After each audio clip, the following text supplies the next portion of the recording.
இப்போ நம்ம brown gravy ப்ரீமிக்ஸை வச்சு சன்னா மசாலா எப்படி பண்ணுறதுன்றது தான் பார்க்க போகிறோம். அதுக்கு தேவையான இன்க்ரீடியன்ட்ஸ் வந்து சன்னா வந்து ஊற வச்சு வேக வச்சு வச்சுருக்கேன்.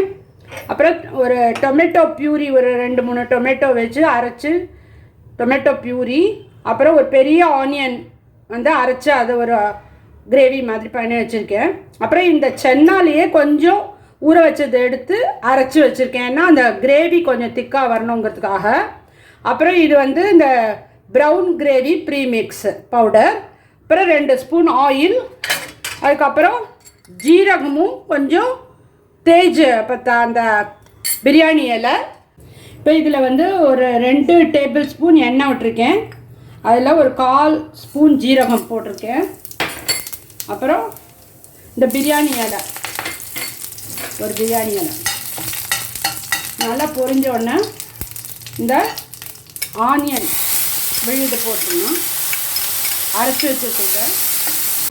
இந்த ஆனியன் கொஞ்சம் கலர் மாறடுத்து அந்த தக்காளி கிரேவியை விட்டுக்கோங்க.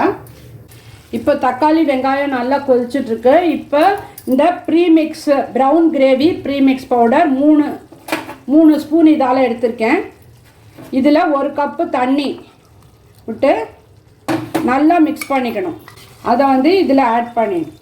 வேணும்னா நம்ம அப்புறம் இன்னும் கொஞ்சம் தண்ணி ஆட் பண்ணிக்கலாம். இந்த ப்ரீமிக்ஸ் பவுடர்லேயே ஆனியன், கார்லிக்கு, டொமேட்டோ பவுடர் எல்லாமே போட்டிருக்கு. இப்போ பேச்சுலர்ஸ்லாம் பண்ணுறாங்கன்னா அவங்க வெறும்னா அந்த சன்னா வேக வச்ச சன்னாவோ இல்லை கேனில் கிடைக்கிற சன்னாவோ வாங்கி அப்படியே கூட அந்த ப்ரீமிக்ஸ் பவுடரில் தண்ணி விட்டு கொதிக்க விட்டு அதோட சன்னா ஆட் பண்ணி பண்ணிட்டாலே நல்லாயிருக்கும். இப்போ இதில் வேக வச்ச சன்னா போட்டுறேன்.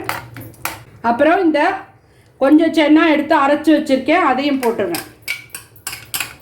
கொஞ்சம் வாட்டர் ஆட் பண்ணி அவ்வளோதாங்க, உங்களோட சன்னா மசாலா ரெடி ஆகிடுது. ஒரு 5 மினிட்ஸில் உங்களுக்கு சன்னா மசாலாவே பண்ணிடலாம். இந்த ப்ரீமிக்ஸ் பவுடர் இருந்ததுன்னா ரொம்ப ஈஸி. கெஸ்ட்டு வந்தால் சரி, உங்களுக்கே வேலைக்கு போயிட்டு வந்துட்டு உடனே என்ன நைட்டு பண்ணுறதுன்றது இதை வச்சு பண்ணுறது ரொம்ப ஈஸி. இது ஒரு 5 மினிட்ஸ் கொதிச்சா போதும். நீங்கள் இந்த ஸ்டேஜில் கொஞ்சம் டேஸ்ட் பண்ணிவிட்டு உங்களுக்கு உப்பு வேணும்னா கொஞ்சம் போட்டுக்கலாம். ஈஸியான ஒரு restaurant style chana masala ready in 5 minutes.